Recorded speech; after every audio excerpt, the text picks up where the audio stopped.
दोस्तों, बांग्लादेश का एक कट्टरपंथी व्यक्ति जो कि आज के टाइम पर बांग्लादेश का तानाशाह बन के बैठा है, अब उसने कुछ ऐसा कर दिया है जिससे कि बांग्लादेश अब और भी ज्यादा बड़ी खाई में गिरने वाला है। जी हाँ दोस्तों, अब इस तानाशाह ने यानी कि मोहम्मद यूनुस ने एक ऐसा कदम उठा लिया है जिससे कि बांग्लादेश की आम जनता यानी कि वो आम जनता जो पिछले 1 साल से हो रहे प्रोटेस्टों में जरा भी हिस्सा नहीं ले रही, क्योंकि वो लोग बांग्लादेश के कट्टरपंथी लोग नहीं हैं, वो बस आम नागरिक हैं बांग्लादेश के। यानी कि ऐसे लोग जो कि काम करके अपने परिवार का पेट भरण प्रदर्शन करते हैं और काम करके अपने देश बांग्लादेश को एक तरक्की की तरफ लेके जाना चाहते हैं। अब उन्हीं के पेट पर एक जोरदार लात मार दी गई है। अब वो कैसे तो आपको याद होगा। लेकिन दोस्तों, अगर अभी तक आप लोगों ने इस चैनल को सब्सक्राइब नहीं किया है और वीडियो को लाइक नहीं किया है तो मैं आप लोगों से निवेदन करता हूँ कि आप जल्दी से जल्दी इस चैनल को सब्सक्राइब करें और वीडियो को लाइक करें आगे आने वाली फ्यूचर में ऐसे ही और अमेजिंग खबरों को जानने के लिए। आइए अब हम वीडियो में आगे बढ़ते हैं। से कुछ टाइम पहले इसी मोहम्मद यूनुस ने चाइना में जाकर ये कहा था कि हमें भारत के 7 सिस्टर्स यानी कि भारत के नॉर्थ ईस्ट को डैमेज पहुंचाना चाहिए। वो एक तो लैंडलॉक है, ये किसी भी तरीके से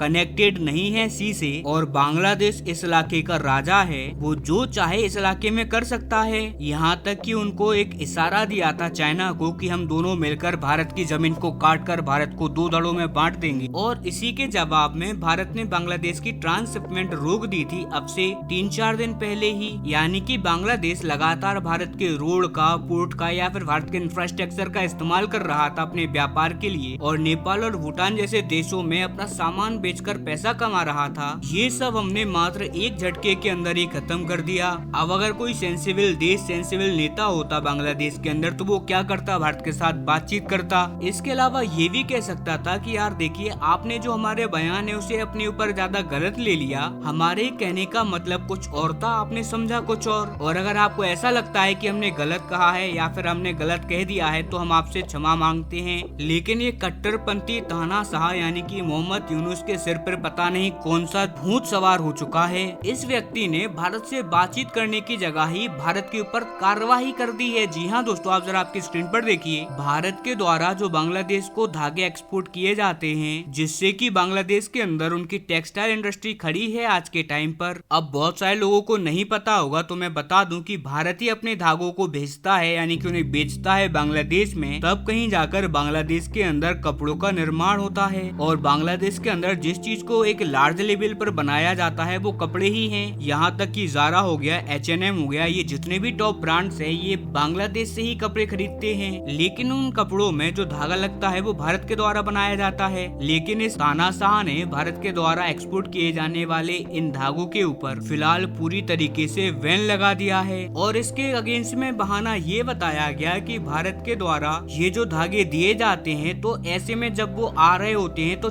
टैक्स की चोरी होती है। हमारे बॉर्डर्स पर ज्यादा चेक पॉइंट्स नहीं है, इसी वजह से वहाँ पर टैक्स की चोरी हो जाती है। अब जरा आप खुद सोचिए और बताइए कि यार थोड़ा बहाना तो नहीं सही से सोच लेना चाहिए। सीधी सी बात है कि अगर आपके देश में कोई टैक्स चोरी हो रही है तो आपको वहाँ पर सख्ती बरतनी चाहिए और ज्यादा चेक बॉर्डर बना लेनी चाहिए। जिस रूट से ये एक्सपोर्ट आता है उस रूट को और भी ज्यादा ऑर्गेनाइज कीजिए। अगर आप यहाँ पर बैन लगा दोगे तो ये तो कोई सोल्यूशन ही नहीं हुआ। और कहीं ना कहीं ये बात साफ साफ समझ में आ रही है कि भारत ने आपकी ट्रांसशिपमेंट रोकी और आपने भारत के धागा रोक दिया। लेकिन एक बात और सही है कि मूर्ख व्यक्ति कितना ही बादाम क्यों ना खा ले, रहेगा तो मूर्ख ही। इसे ये लग रहा है कि ये भारत के धागों को रोक लेगा तो ये भारत की इकोनॉमी को हिला डालेगा। इसे ये समझ नहीं आ रहा कि भारत धागे का एक्सपोर्ट कितना करता है, मात्र कुछ मिलियन डॉलर्स का बांग्लादेश के अंदर, और उसी कुछ मिलियन डॉलर के धागों से बांग्लादेश अरबों डॉलर के कपड़े बनाकर बेचता है। इसमें ज्यादा फायदा तो बांग्लादेश का ही हो रहा है, भारत को इससे बहुत ही ज्यादा कम फायदा होता है।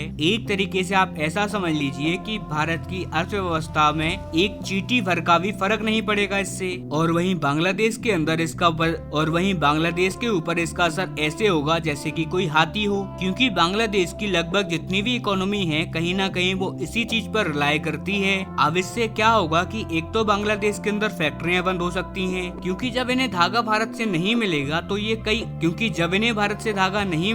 ये अन्य देशों से धागा परचेज करने के बारे में सोचेंगे। लेकिन लगभग सारे देश बांग्लादेश से बहुत दूरी पर पड़ते हैं और जब वहाँ से ये लोग धागा खरीदेंगे तो ऑब्वियस सी बात है वो धागे के महंगे होंगे और ऐसे में इनकी जो कपड़ों की कीमत है वो भी बढ़ जाएगी कई गुना तक। और जब इनकी कपड़ों की कीमत बढ़ जाएगी तो ऐसे में फायदा किसी और का नहीं, खुद भारत का होगा, क्योंकि अभी तक भी इनकी टेक्सटाइल इंडस्ट्री को टक्कर देने वाला सिर्फ एक देश था, वो था भारत। और जब इनकी टेक्सटाइल इंडस्ट्री में कपड़े महंगे मिलेंगे और भारत की टेक्सटाइल इंडस्ट्री में कपड़े इनके कंपैरिजन में सस्ते मिलेंगे तो ऑब्वियस सी बात है यहाँ पर भारत इनसे आगे इस मामले में भी निकल जाएगा और इनकी टेक्सटाइल इंडस्ट्री एक बड़े रिसेशन में चली जाएगी। हो सकता है कि कई सारी छोटी कंपनियां तो बंद हो जाएं और इससे इनके कई सारे ऐसे लोग हैं जो कि इसी बिजनेस के ऊपर रिलाय करते हैं और ऐसे लोग जो इन इंडस्ट्रियों में काम करते हैं उन सबको अपने काम से भी हाथ धोना पड़ेगा। एक तरीके से देखा जाए तो ये इन्होंने भारत को एक तोहफा दिया है, लेकिन ये सोच ये रहे हैं जैसे इन्होंने ये काम करके भारत की इकोनॉमी को